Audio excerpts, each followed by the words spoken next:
chaussettes, viens on parle pas vrai. Cosette en chaussettes, viens on papote. Cosette en chaussettes, on rit, on se détend. Bonjour à tous et bienvenue dans ce nouvel épisode de Cosette en chaussettes. Le printemps est arrivé et qui dit printemps dit la fête de Pâques. Aujourd'hui, on va donc parler de cette fête traditionnelle qui est souvent associée au chocolat. C'est parti. Avant de parler de chocolat, je vais vous raconter l'origine de cette fête. Pâques est une fête chrétienne qui célèbre la résurrection de Jésus-Christ. La résurrection, le retour à la vie. C'est un moment important pour les chrétiens, les personnes qui suivent la religion de Jésus. Mais aujourd'hui, en France, Pâques est surtout devenue une grande tradition. C'est une fête que tout le monde célèbre, que l'on soit religieux ou non. C'est l'occasion de se retrouver en famille, d'offrir des chocolats et de partager un bon repas. En France, on a une histoire amusante pour les enfants avec les cloches. Les cloches sont les objets dans les églises qui font ding dong, ding dong. On dit que les cloches des églises partent à Rome, en Italie, le jeudi et le dimanche matin, elles reviennent et laissent tomber des œufs en chocolat dans les jardins. Mais dans ma région natale, ma région d'origine, la Lorraine, et dans tout l'est de la France, on ne parle pas de cloche. On dit que c'est le lapin de Pâques qui passe dans les jardins pour déposer, pour mettre des friandises. Des friandises, c'est du chocolat ou des bonbons. L'histoire du lapin de Pâques est une influence de nos voisins allemands. Le dimanche matin, c'est le moment le plus important pour tous les enfants. C'est le moment de la chasse aux œufs. La chasse aux œufs est un jeu où les enfants cherchent des œufs cachés. Des œufs qu'on ne voit pas facilement. Des œufs cachés. Les enfants prennent un petit panier, un petit sac et cherchent les chocolats placés derrière les plantes ou dans l'herbe. C'est une activité très populaire. D'ailleurs, de nombreuses villes, beaucoup de villes, organisent des chasses aux œufs géantes dans les parcs publics, dans certains châteaux ou dans des musées. Pâques, c'est aussi un moment pour se réunir. Se réunir, être ensemble avec sa famille ou ses amis. Pour le repas, on prépare souvent de l'agneau. De l'agneau, c'est de la viande d'un jeune mouton. Et pour le dessert, on mange les chocolats de la chasse aux œufs. C'est une journée amusante et gourmande pour toute la famille.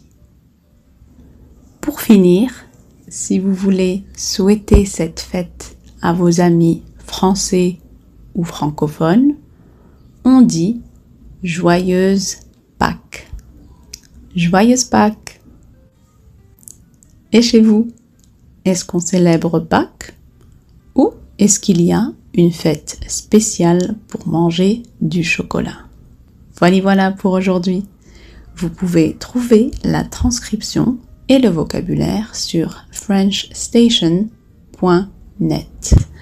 À bientôt pour une prochaine causette. Maintenant, la version normale. Bonjour à tous et bienvenue dans ce nouvel épisode de Cosette en chaussettes. Le printemps est arrivé et qui dit printemps dit la fête de Pâques.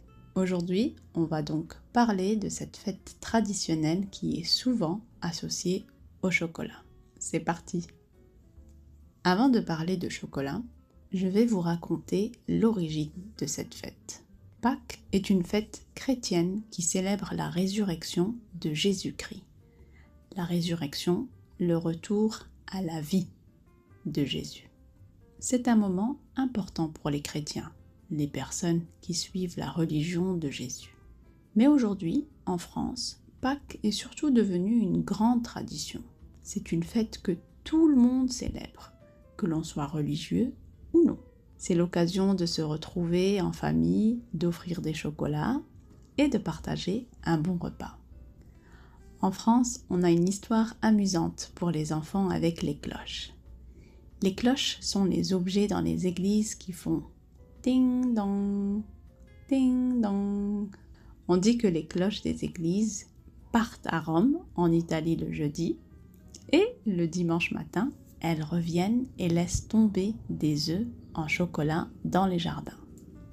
Mais dans ma région natale, ma région d'origine, la Lorraine, et dans tout l'est de la France, on ne parle pas de cloches. On dit que c'est le lapin de Pâques qui passe dans les jardins pour mettre des friandises. Des friandises, c'est du chocolat ou des bonbons. L'histoire du lapin de Pâques est une influence de nos voisins allemands. Le dimanche matin, c'est le moment le plus important pour tous les enfants. C'est le moment de la chasse aux œufs. La chasse aux œufs est un jeu où les enfants cherchent des œufs cachés. Des œufs qu'on ne voit pas facilement. Des œufs cachés. Les enfants prennent un petit panier, un petit sac et cherchent les chocolats placés derrière les plantes ou dans l'herbe. C'est une activité très populaire. D'ailleurs, de nombreuses villes, beaucoup de villes, organisent des chasses aux œufs géantes dans les parcs publics, dans certains châteaux ou dans des musées. Pâques, c'est aussi un moment pour se réunir, être ensemble avec sa famille ou ses amis, se réunir. Pour le repas, on prépare souvent de l'agneau. De l'agneau, c'est de la viande d'un jeune mouton. Et pour le dessert, on mange les chocolats de la chasse aux œufs. C'est une journée amusante et gourmande pour toute la famille. Pour finir, si vous voulez souhaiter cette fête à vos amis français ou francophones, on dit « Joyeuse Pâques ». Joyeuse Pâques. Et chez vous, est-ce qu'on célèbre Pâques ou est-ce qu'il y a une fête spéciale pour manger du chocolat? Voilà pour aujourd'hui. Vous pouvez trouver la transcription et le vocabulaire sur frenchstation.net. frenchstation.net. À bientôt pour une prochaine causette.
Cosette en chaussettes, c'est fini pour aujourd'hui. On se dit à la prochaine, sois au rendez-vous.